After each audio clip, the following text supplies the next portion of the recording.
How to use electric hand drill. Plug in the wire, take the key and loosen the knob.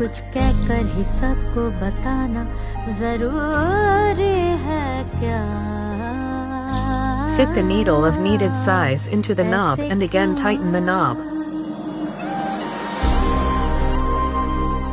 On the switch and you are now ready to use it. You can see how easy it is and how quick the process became after electric drill worth purchase emoji red heart.